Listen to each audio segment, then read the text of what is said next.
Hello बच्चों, आप सभी का बहुत बहुत स्वागत है हमारे चैनल ओनली एजुकेशन पे।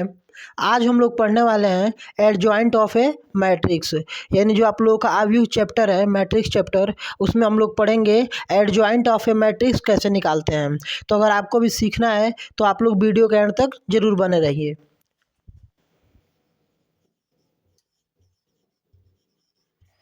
Adjoint of matrix, adjoint of matrix निकालने के लिए एक ही फार्मूला है, और वो फार्मूला क्या होता है बच्चों, एडजॉइंट को शॉर्ट फॉर्म में लिखते हैं एडीजे। ठीक है, एडीजे जहाँ भी लिखा रहेगा इसी का शॉर्ट फॉर्म है एडजॉइंट ऑफ मैट्रिक्स। ठीक है, आज बात समझ में। तो एडजॉइंट ऑफ ए का मतलब कोई आपको एक मैट्रिक्स दिया गया रहेगा, तो उसके लिए आपको फार्मूला लगाना है कोफैक्टर, कोफैक्टर ऑफ ए, और उसके कर देना है ट्रांसपोज। ठीक है, कोफैक्टर ऑफ ए मैट्रिक्स और उसका क्या कर देना बच्चों, आपको ट्रांसपोज कर देना है। यही आपको फार्मूला है। ठीक है, इसी फार्मूले का यूज करना है। अब देखो ट्रांसपोज कैसे होता है, कोफैक्टर कैसे निकाला जाता है, इस वीडियो में हम लोग अच्छे से जानेंगे। ठीक है, देखो बच्चों, एडजॉइंट तभी निकल सकता है जब आव्यूह का पंक्ति और स्तंभ क्या हो, सेम हो। ठीक है, आपको एक चीज़ हमेशा नोट में ध्यान देना है कि एडजॉइंट एडजॉइंट किसी भी मैट्रिक्स का, किसी भी आव्यूह का एडजॉइंट तभी निकलेगा, तभी निकाल सकते हैं बच्चों आप लोग, जब जब रो और कॉलम की संख्या सेम हो, यानी number of row equal to number of column. ठीक है, आ रही बात समझ में, यानी जितने का रो हो उतने का कॉलम हो। जैसे 2 × 2 का है, 3 × 3, 4 × 4, मतलब ऐसे होना चाहिए। ऐसा नहीं कि एक 2 हो और एक 3 का हो, ऐसा नहीं है।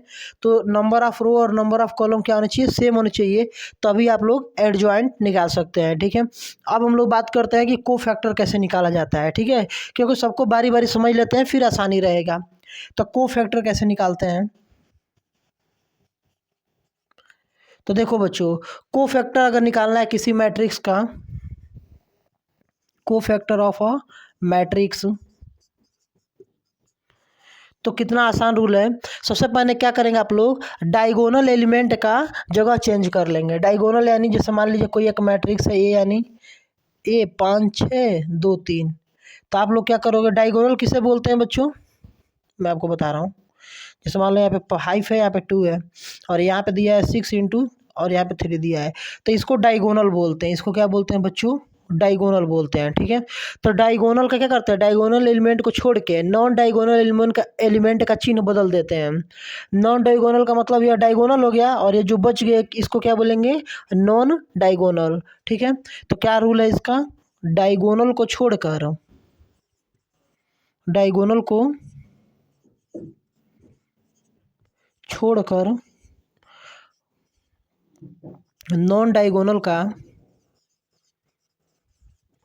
का चिन्ह बदल देते हैं, चिन्ह बदल देते हैं। फिर क्या करते हैं, चिन्ह बदल देंगे या फिर दोनों का आपस में स्थान बदल देते हैं, स्थान बदल देते हैं। अब आप लोग को लिखने में उतना समझ में नहीं आएगा, ये तो मैं इसके लिए लिख दिया हूँ कि आप लोग बाद में कभी रिवाइज करोगे तो लिखा रहता है ना, तो जल्दी से रिवाइज हो जाता है, उसके लिए। अब यहाँ पे समझ में आएगा एग्जाम्पल में ही कि क्या करेंगे, डायगोनल एलिमेंट को वैसे का वैसे ही छोड़ देंगे, और नॉन डायगोनल का क्या करेंगे, साइन चेंज करेंगे, और फिर दोनों का क्या करेंगे, फिर दोनों का आपस में स्थान बदल देते हैं। ठीक है, स्थान बदलने का मतलब ध्यान से देखिएगा आप लोग यहाँ पे बोर्ड पे 3 यहाँ पे है तो ऊपर चला जाएगा 5 की जगह पे, और 5 यहाँ पे है तो कहाँ चला जाएगा, यहाँ पे आ जाएगा। देख रहे हो, एक दूसरे का क्या किया हमने, स्थान बदल दिया। 3 को वहाँ कर दिया, 5 को यहाँ कर दिया। ठीक है, सेम काम वही करेंगे नॉन डायगोनल में भी। 2 यहाँ है तो 2 को यहाँ लिख देंगे, और 6 यहाँ पे है तो 6 को 2 की जगह पे लिख देंगे। लेकिन क्या करेंगे, नॉन डायगोनल वाले का चिन्ह बदल देंगे। जैसे +6 है तो -6 लेंगे, +2 है तो -2 लेंगे। ठीक है, यही अगर -2 रहता तो प्लस लिए होते। ठीक है, बस ऐसे निकालते हैं कोफैक्टर ऑफ ए मैट्रिक्स। आ रही बात समझ में आप लोगों को? तो इसी ऐसे निकालना पड़ता है कोफैक्टर। अब हम लोग क्या करेंगे, जब कोफैक्टर निकल जाता है फिर उसका हम लोग क्या करते हैं, ट्रांसपोज करते हैं। T for transpose. ट्रांसपोज कैसे करते हैं बच्चों, अब यहाँ पर लिखेंगे एडजॉइंट ए। अब इसका एडजॉइंट ए कैसे निकलेगा, जब इसका ट्रांसपोज करेंगे। किसका ट्रांसपोज, 3 -6 और फिर -2 और नीचे 5, इसका क्या कर देंगे, ट्रांसपोज कर देंगे। तो आइए देखते हैं ट्रांसपोज कैसे करते हैं। तो ट्रांसपोज करने में मैंने आप लोग बताया था कि पंक्ति को रो कर देते हैं, सॉरी, पंक्ति जो होता है उसको स्तंभ कर देते हैं और स्तंभ को पंक्ति कर देते हैं, यानी रो को कॉलम कर देते हैं और कॉलम को रो कर देते हैं। जैसे यहाँ पे ADJ यानी adjoint A equal to बच्चों, यहाँ पर आपको दिख रहा होगा ये 3 और 2 क्या है, R1 यानी पंक्ति है, और यहाँ पे क्या दिख रहा होगा, ये R2 यानी क्या, पंक्ति है, और ये आपको कॉलम दिख रहा होगा, कॉलम फर्स्ट कॉलम सेकेंड। तो हम लोग क्या करेंगे, R1 जो पंक्ति है ना इसको कॉलम बना देंगे, यानी -3 और -2 को -3 -2 देखो पंक्ति बना दिए, जो ऐसे था उसको ऐसे कर दिए, देख रहे हो।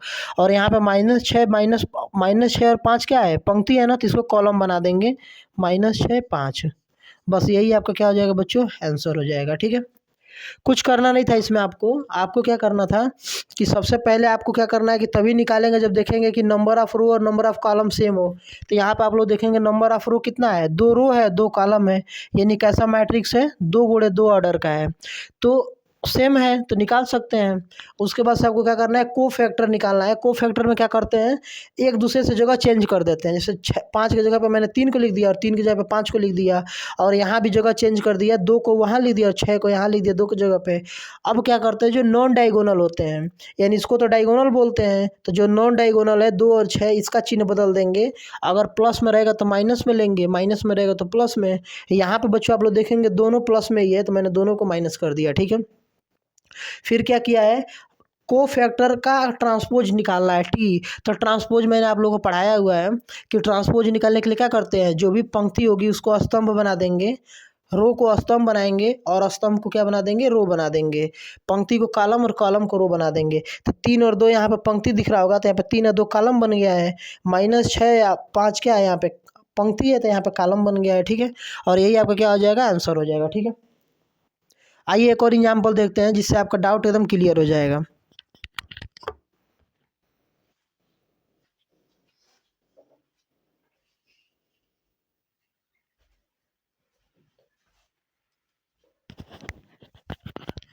यहाँ बच्चों बोर्ड पे आप लोग सामने एक क्वेश्चन दिया गया है कि यदि कोई मैट्रिक्स ए है 2 3 -4 और 6, तब आपको बच्चों बताना है कि एड ज्वाइंट ए कितना होगा। ठीक है बच्चों, देखो एड ज्वाइंट ए निकालना बहुत ही इंपॉर्टेंट है सीखना, क्योंकि अभी आपको आगे क्वेश्चन में पूछेगा ए इनवर्स निकालना, और ए इनवर्स जब मैं आपको पढ़ाऊँगा, अभी आपसे पूछेगा आगे अगला टॉपिक ए इनवर्स।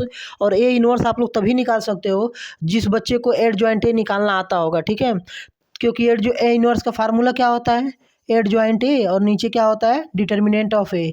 तो इसके लिए आपको एड ज्वाइंट ए आना ही आना चाहिए, इसीलिए पहले इसको आप लोग हर हाल में सीखना ही है। ठीक है, तो आप लोग बहुत ही फोकस के साथ सीखिए यहाँ पे, क्योंकि अगर आप लोगों से एड ज्वाइंट ए निकालने को ढंग नहीं है ना, तरीका नहीं मालूम रहेगा, तो आप लोग ए इनवर्स कभी नहीं निकाल पाओगे। और आपको पता ही है कि कितने सारे क्वेश्चन पूछे जाते हैं इनवर्स का। ठीक है, ऐसा होगा ही नहीं कभी पेपर में कि इनवर्स से रिलेटेड क्वेश्चन ना पूछे पेपर में। तो आप लोग यहाँ पे ध्यान देंगे, इसको हम लोग सॉल्व कैसे करेंगे, बहुत ही सिंपल है सॉल्व करना। पहले आप लोग को दिख रहा होगा ऊपर, यहाँ पे फार्मूला क्या दिख रहा होगा कि कोफैक्टर निकालना है। और कोफैक्टर क्या होता है बच्चों, ए का कोफैक्टर ऑफ मैट्रिक्स ए निकालेंगे आप लोग। तो कुछ नहीं करना है, डायगोनल वाले को छोड़ देंगे, मतलब डायगोनल जो है 2 यहाँ पे 6 यहाँ पे, तो एक दूसरे से चेंज कर लो, 6 यहाँ पे कर लो 2 की जगह पे, 2 नीचे कर लो। मैं क्या बोल रहा हूँ, 6 यहाँ पे है ना, तो इसके 2 की जगह पे कर लो। एक दूसरे से स्थान बदल देंगे और 2 ऊपर है तो कहाँ कर देंगे, नीचे कर देंगे। अब यहाँ पे भी स्थान बदल दो, 3 यहाँ पे है तो यहाँ कर देंगे और -4 यहाँ पे है तो 3 की जगह कर देंगे -4, ठीक है। अब मैंने आपको क्या बताया है कि नॉन डायगोनल का साइन चेंज कर देते हैं, यानी माइनस में था तो किस में लेंगे, प्लस में लेंगे, और ये 3 प्लस में था तो बच्चों किस में लेंगे, माइनस में लेंगे, ठीक है। किसी भी नंबर का आगे प्लस लिखते नहीं है, छुपा रहता है, ठीक है। तो यह आपका हो गया, देखो कितना आसान है, कोफैक्टर ऑफ ए निकल गया। अब आपको क्या निकालना है, ट्रांसपोज निकालना है कोफैक्टर का, ठीक है। तो जैसे ही आप लोग इसका ट्रांसपोज करेंगे, जैसे ही ट्रांसपोज करेंगे तो यहाँ पे एडजॉइंट ए हो जाएगा। ट्रांसपोज करते समय क्या करेंगे, इतना सिंपल है, जो भी पंक्ति है उसको कॉलम बना लेंगे। देखो 6 4 ऐसे है ना, 6 4 ऐसे है तो इसको सीधा कर लेंगे, ऐसे 6 4 कर लेंगे। और -3 दो पंक्ति है ना, तो -3, और देखो पंक्ति ऐसे है ना, तब हम लोग ऐसे सीधा कर लेंगे, 2 ऐसे कर लेंगे, ठीक है। आ रही बात समझ में आप लोगों को, बस हो गया, यही आपका आंसर हो गया। बस बहुत ही सिंपल है, आप लोग 1 2 बार करेंगे ना कॉपी में खुद से तो तुरंत आ जाएगा, ठीक है। आई होप आप लोगों को समझ में आ रहा होगा। नोट कीजिए, फिर एक और एग्जाम्पल देखते हैं जिससे आपका डाउट एकदम क्लियर हो जाएगा।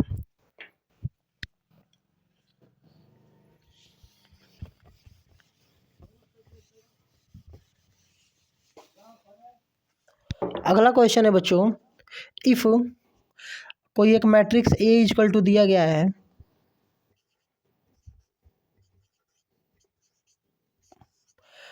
देन आपको फाइंड करना है